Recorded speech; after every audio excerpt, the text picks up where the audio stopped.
refleksi awal ini, di mana anak mencari karakter yang ada dalam dirinya. Pengertian pada hal ini dapat disimpulkan bahwa bimbingan merupakan proses pemberian bantuan yang dilakukan oleh orang ahli kepada individu bagi anak-anak, remaja maupun dewasa, agar orang yang dibimbing dapat mengenal dirinya, mampu menyesuaikan diri dengan lingkungannya, memanfaatkan kekuatan individu dan sarana yang ada dapat dikembangkan berdasarkan norma-norma yang berlaku, serta mampu menentukan pilihan-pilihan jalan hidup.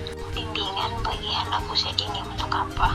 Untuk mengetahui bagaimana anak dapat melakukan sesuatu hal sesuai norma yang berlaku. Tanpa bimbingan, anak tidak dapat melakukan suatu hal dengan sempurna.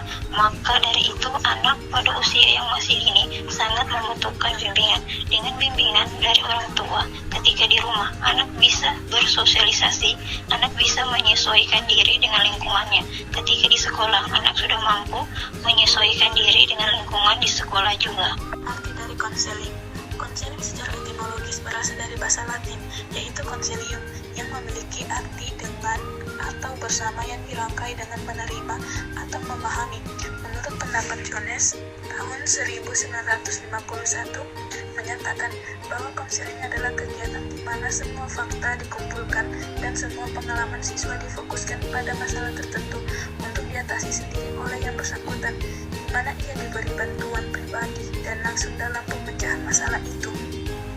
Bisa ditarik kesimpulan bahwa konseling merupakan suatu proses bantuan yang diberikan kepada individu yang mengalami kesulitan, bisa dilakukan dengan wawancara secara langsung sehingga masalah dapat dipecahkan. Bimbingan dan konseling merupakan satu kesatuan yang berkeseimbangan yang pada intinya dapat membantu memecahkan masalah dan dapat memberikan bimbingan kepada seseorang yang sedang mendapatkan masalah, sehingga bimbingan dan konseling itu sangat membantu. Salah satu contoh misalnya salah satu anak di sekolah mengalami masalah dan tidak mau mengatakan kepada orang tua dan gurunya. Tingkah anak pun berbeda ketika di sekolah, tidak mau belajar atau bagaimana tanpa sepengetahuan guru sebelum anak mengalaminya, dan ketika ia di rumah bisa saja mogok tidak mau sekolah. Nah, seperti itu orang tua bisa datang ke sekolah untuk berbincang-bincang kepada guru dan mencari tahu ada apa dengan anaknya.